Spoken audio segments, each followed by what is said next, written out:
अच्छा, तो आज हम क्या पढ़ने वाले हैं? Forces and motion. हमने ऑलरेडी पढ़ा दिया है, आपका matter structure and properties already हमने पढ़ा दिया है। आज हम पढ़ाने वाले हैं forces and motion including laws of motion. Okay, हम आपको तीनों ही बहुत अच्छे से डिस्कस करेंगे, बहुत अच्छे न्यूटन के तीनों law of force and motion सब कुछ अच्छे से डिस्कस करेंगे। ओके, तो चलिए शुरू करते हैं। तो force is an external effort which may move a body at rest or stop a moving body or change the speed of a moving body or change the direction of a moving body or change the shape and size of a body. यानी अगर मैं समझाऊं आपको अच्छे से, तो force is an external effort, यानी कोई ऐसा काम जो हो रहा है और उसको हम एक्सटर्नल इफर्ट देकर उसको जो मतलब मूवमेंट है या कोई भी चीज ऐसा जो उसका डायरेक्शन उसको बदल दे, उसको बोलते हैं फोर्स। अगर आपको मैं थोड़ा सा एग्जांपल के लिए अगर आपसे बात करूं, तो मान लो कि अगर एक ऐसा चीज है which may move a body at a rest, तो आपसे force is an external effort which may move a body at rest or stop a moving body. अगर आपको मैं बात करूं, एक सामने से गाड़ी आ रही है, उसको मैं बोलूं धक्के दो देकर रोक दो, अगर आप उससे ज्यादा पावरफुल हो तो अगर आप रोक सकते हो तो रोक दोगे। अगर नहीं भी पावरफुल हो, अगर मैंने आपको बोला गाड़ी रोक दो, आप ब्रेक प्रेस करके रोक सकते हो। ब्रेक क्या हो रहा है? फोर्स एक अप्लाई कर रहा है जो कि गाड़ी के अपोजिट में हो रहा है, यानी गाड़ी जिस फोर्स में आ रहा है उसके अपोजिट में ब्रेक अप्लाई हो रहा है। उसके बाद क्या हो रहा है, आपका जो है कार रुक जा रहा है या बाइक है जो रुक जा रहा है। सेम कंडीशन, अगर कोई चीज अगर मान लो कि खड़ा, एक मान लो कि एक सर्कल जैसा कुछ खड़ा है और उसको आप अगर यहाँ पे अगर प्रेस करते हो, ओके, प्रेस जैसे ही करोगे तो क्या होगा, ये आगे की तरफ बढ़ेगा।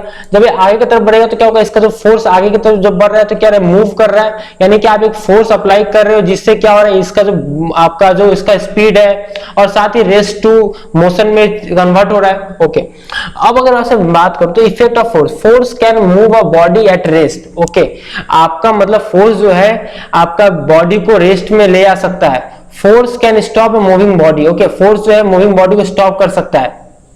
उसके बाद अगर बात करूं तो force can change the speed of moving body. अब अगर आपसे बात करूं तो आपका जो फोर्स है वो आपके इस मूविंग बॉडी के स्पीड को चेंज कर सकता है। जी हाँ, फोर्स जो है आपके मूविंग बॉडी के स्पीड को चेंज कर सकता है। Force can change the direction of a moving body. Force जो है किसी मूविंग बॉडी के डायरेक्शन को चेंज कर सकता है। ओके, उसके दूसरी यहाँ पे मैंने एक चीज मैंने थोड़ा सा यहाँ पे हो गया, force can move a body at rest, यानी क्या फोर्स जो है किसी भी बॉडी को रेस्ट में ले जा सकता है। उसके बाद force can change the shape and size of a body. Force जो है वो बॉडी आपका शेप और साइज जो है चेंज कर सकता है। आपसे मैं थोड़ा सा यहाँ पे नीचे एग्जांपल दूं तो यहाँ आप थोड़ा सा देखो तो आपका क्या है, जो आटे में जो रोटी बनी हुई है, ओके, इसको क्या जब आप फोर्स डालोगे तो कर रहे तो क्या रहे, चारों तरफ बड़ी हो जाएगी और बड़ी हो जाएगी, गोल हो जाएगी। ओके, तो इसको क्या बोलते हैं, इफेक्ट्स ऑफ फोर्स। अब आगे पढ़ते हैं, balanced and unbalanced forces. Okay, तो if two forces acts on a body opposite direction, if both forces are equal, then the resultant force acting on the body is zero.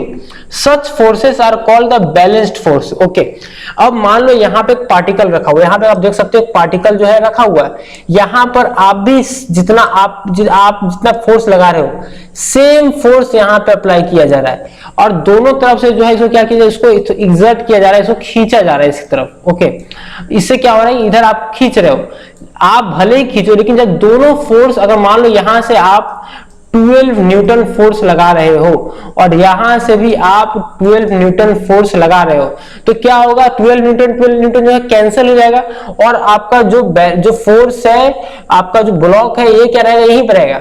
आपसे मैं एक बात थोड़ा सा एग्जांपल के साथ बात करता हूं। तो आप मान लो कि आपका जो दोस्त है, सेम दोनों के पास एक ही पावर है, आप दोनों सेम ताकतवर हो और अगर एक दूसरे को, अगर आप एक रस्सी आपको दिया जाए और आपको बोला जाए एक फोर्स से आप टर्न हो और एक फोर्स से आप टर्न हो, तो लेकिन तो क्या होगा, आप दोनों के दोनों ही खड़े रहोगे क्योंकि आपका दोनों का फोर्स सेम लगा रहे हो, यानी रस्सी किसी भी तरफ नहीं जाएगी।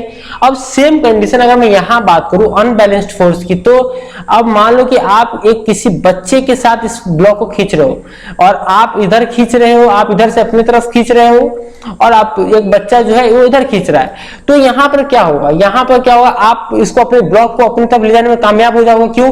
बच्चा आपसे कम फोर्स लगा पा रहा है, उसका उतना फोर्स नहीं है, लेकिन आपके पास क्या, आपके पास ज्यादा फोर्स है, इसलिए आप क्या, आप अपनी तरफ खींच पा रहे हो।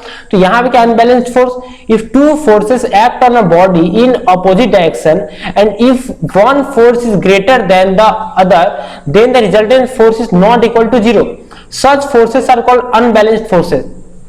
तो आप यहां समझे इसको क्या बोलते हैं, अनबैलेंस्ड फोर्सेस बोलते हैं। जैसे F1 इक्वल टू F2, यहाँ पे क्यों हुआ, यानी फोर्स 1, यानी यहां से जो लगा रहे हो फोर्स 1 और यहां से जो लगा रहे हो फोर्स 2, दोनों इक्वल इसीलिए।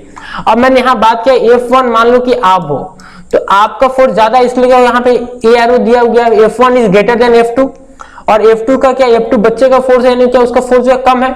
ओके, अब पढ़ते आगे। तो फोर्स ऑफ फ्रिक्शन, तो force of friction is a force which opposes the motion of an object over a surface.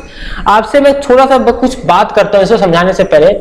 एक बॉल जब आप क्रिकेट खेलते हो तो क्या होता है, आप जो बॉल आपने लगाया, मारा, तो बॉल कुछ देर अपने आप राउंड होते होते मूव करते करते फिर क्या जगह स्टॉप हो जाता है। साइकिल में जब पैडलिंग करना बंद कर देते हो तो क्या होता है, साइकिल में जब पैडलिंग करना बंद कर देते हो तो उस समय क्या होता है, उस समय क्या होता है, साइकिल कुछ दूर चलता है फिर रुक जाता है। क्यों? अगर उसको कोई रोक नहीं रहा है तो रुकना नहीं चाहिए, लेकिन रुक रहा है। अब आगे पढ़ते हैं। यहाँ पे एक आइटम में देखिए, एक ब्लॉक बोलकर एक आइटम पड़ा हुआ है। इस आइटम को क्या चाहिए पड़ा हुआ है, फ्री, एक इस पे पड़ा हुआ है, ये जो है आपका एक सरफेस से पड़ा हुआ है। अब यहां से आप इस आइटम को धक्का दे रहे हो, इस ब्लॉक को आप धक्का दे रहे हो, तो मोशन किधर होगा, मोशन इस तरफ होगा। लेकिन याद रखना, ये जो सरफेस है, अगर आप किसी चीज को अगर पक्का पे रखकर या सरफेस पे रखकर धक्का देते हो, देखते हो कि जो सरफेस है उस पर एक दोनों के बीच में एक फ्रिक्शन होता है, एक हल्का सा आवाज हमें महसूस होता है। क्यों? क्योंकि फ्रिक्शन जो है हमेशा अपोजिट साइड में डायरेक्ट करता है। आप जिस तरफ से फोर्स दे रहे हो उसके अपोजिट साइड में फ्रिक्शन जो है उसको पुश करता है। इससे क्या होता है कि दोनों में जो फोर्स तैयार होता है उसे बोलते हैं फ्रिक्शन। तो अब same condition, a ball rolling on the ground gradually slow down and comes to stop due to force of friction. Same condition होता है, जब जो बॉल है वो बॉल जब आपका सरफेस से जाता है तो क्या उसके बीच में टेंशन रहता है, जिसमें सरफेस आपका फ्रिक्शन होता है। जिससे क्या होता है, बॉल अगर इस तरफ जा रही है तो आपका फ्रिक्शन क्या होगा, अपोजिट डायरेक्शन में होगा। इससे क्या होगा, एक फ्रिक्शन होगा, इससे क्या होगा, बॉल रुक जाती है। सेम कंडीशन साइकिल के साथ है। साइकिल में अगर आपका साइकिल का जो चक्का इधर घूम रहा है तो यहाँ पे फ्रिक्शन है जो कि इसको रोकने की कोशिश कर रहा है। इससे क्या आप धीरे धीरे जाकर रुक जाता है। तो an object with uniform motion will continue to move with uniform motion if the force acting on it. Okay, force, pushing force and frictional force are balanced. अगर आपसे बात करूं तो an object with uniform motion will continue to move with uniform motion if the forces acting on it. अगर किसी चीज uniform motion के साथ वो बढ़े जा रहा है तो अगर आप पुशिंग फोर्स या फ्रिक्शनल फोर्स लगा भी रहे हो तो ये रुकेगा नहीं, वो बैलेंस्ड हिसाब से बढ़ते चलेगा। इफ अनबैलेंस्ड फोर्स, यानी बैलेंस्ड फोर्स मतलब क्या, जितना फ्रिक्शनल फोर्स लग रहा है उससे ज्यादा जो है पुशिंग फोर्स लग रहा है। अब if the unbalanced force acts on the moving body then its speed और direction of the motion changes. अब अगर मान लो कि मैं आपसे बात करूं तो जितना फ्रिक्शन फोर्स लग रहा है उससे कहीं ज्यादा, मान लो 3 टाइम्स, ओके 3 टाइम्स जो है आपका उससे ज्यादा ये लग रहा है, मोशन फोर्स लग रहा है। इससे क्या हो रहा है, उसका जो मोशन बहुत ज्यादा बढ़ जा रहा है, मतलब बहुत ज्यादा इंक्रीज कर रहा है। आगे, if the unbalanced force is removed then it will continue to move with the speed it had acquired till then। Okay, अगर यहाँ पे unbalanced force is remove कर दे तो क्या हुआ, ये कंटिन्यू मूव करेगा जब तक कि आपका फ्रिक्शनल फोर्स जो है वो ज्यादा हो जाए और आपका मूविंग स्पीड जो है वो कम ना हो जाए, यानी दोनों के बीच में जब तक अनबैलेंस्ड ना हो जाए। अब बात करते हैं न्यूटन्स लॉ ऑफ मोशन। तो न्यूटन्स लॉ ऑफ मोशन क्या है? Newton first law of motion states that an object remains in A state of rest और in uniform in motion in a straight lines unless compelled to change that state by an applied force। तो यहाँ आपको थोड़ा example के साथ हम बात करते हैं कि Newton first law of motion क्या बोलता है। Newton first law of motion बोलता है कि अगर कोई भी चीज अगर वो मोशन में तो मोशन बनाए रखना चाहेगी जब तक कि उस पर कोई एक्सटर्नल फोर्स अप्लाई ना किया जाए, या अगर कोई बॉडी अगर रेस्ट में है तो बॉडी तब तक रेस्ट में रहना चाहिए जब तक उस पर कोई एक्सटर्नल फोर्स ना लगाया जाए। चलिए थोड़ा सा उसको एग्जांपल बताते हैं आपको। आप मान लो एक बस में सफर कर रहे हो, तो बस में जो सफर कर रहे हो, आप बस आपका रुका हुआ है तो आप यहाँ पे खड़े हो, लेकिन जैसे ही बस चालू होता है आपका क्या हो, आप पीछे की तरफ थोड़ा सा जाते हो। ये क्यों होता है? क्योंकि आप रेस्ट में रहना चाहते हो लेकिन बस जो है मूव हो गया। इससे क्या है, आपको दोनों के बीच में थोड़ा देर के लिए जो सेकंड्स, मतलब थोड़ा सेकंड्स के लिए जो है आप लोगों के बीच में थोड़ा सा मतलब मिसअंडरस्टैंडिंग हुआ और आपका बॉडी थोड़ा पीछे चला गया। इसको क्या बोला, Newton first law of motion, क्योंकि आपका बॉडी रेस्ट में था और रेस्ट ही बनाए रखना चाहता था। अब थोड़ा दूसरा एग्जांपल अगर बस की बात करें तो बस जब चल रहा है और आप बैठे हो तो आपको कोई दिक्कत नहीं, लेकिन जैसे ही बस ने ब्रेक मारा आप थोड़ा आगे की तरफ चले जाते हो। क्यों? क्योंकि आप मूविंग में ही रहना चाहते हो, आप मूविंग कंडीशन में ही रहना चाहते हो, लेकिन बस जो रुक गया, इसलिए क्या हो गया, आपका जो है आपका जो बॉडी का जो मूवमेंट है बनाए रखना चाहा। इसको क्या बोलते हैं, Newton first law of motion. तो inertia, the natural tendency of objects to remain in a state of rest or uniform motion is called inertia। यानी क्या, नेचुरल टेंडेंसी जो है, जो भी ऑब्जेक्ट बनाए रखना चाहता है और उससे वो स्टेट में हो, ऑफ रेस्ट हो या मोशन में हो, इसे क्या बोलते हैं, इनर्शिया कहते हैं। इसलिए न्यूटन्स लॉ ऑफ मोशन को क्या है, यानी Newton's first law of motion को हम लोग लॉ ऑफ इनर्शिया भी बोलते हैं। आप इसको नोट कीजिएगा अपने कॉपी में अच्छे से। अब बात करते हैं कुछ एग्जांपल ऑफ इनर्शिया की। तो एग्जांपल्स ऑफ इनर्शिया यहाँ पे क्या क्या है, if a striker hits a pile of coins on a carrom board, the lowest coin moves out and due to inertia of rest the other coins fall down. If coin placed on a playing card over a tumbler is flicked with the finger due to inertia of a rest the coin falls down into the tumbler.